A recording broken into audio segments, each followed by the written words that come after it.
What up, everyone? Found this one on YouTube. ClickOrlando News 6. Squatters getting evicted and their house demolished. Let's watch. What you're about to see is what happens to houses here in Brevard County that make the sheriff's high-intensity target list. I'm your Melbourne community correspondent, James Sparvero. That was just a little bit of Sheriff Wayne Ivy's video here on Seneca Drive that millions have watched now, watching the demolition of what the sheriff's office says was a squatter house. I was on this street back in March. I was working across the street talking about this house full of trash, and now the sheriff says this house is next on the demolition list.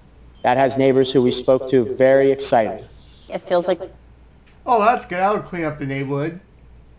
I love the Bearcat they're using. That's nice. we're getting our neighborhood back. One less house with squatters at a time. Like April O'Neil, I met Dewey Shattuck in March, who was just as frustrated. We're at our end. We don't know what more to do. Because no matter how many times neighbors say they complained about trash or drugs, nothing changed. In this house, neighbors told me the owner died, so there was no one to give deputies permission to kick the squatters out.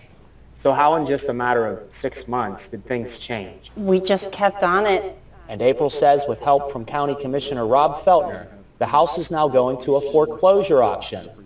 Commissioner Feltner told me he'd like to see it cleaned up and bring in some new good neighbors to the street.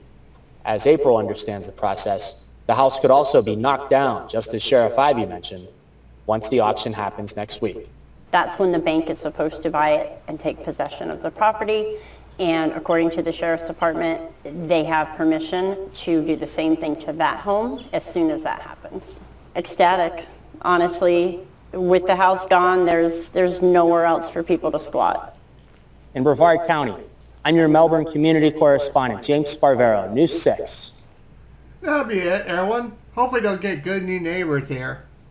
That'll be the end of the video.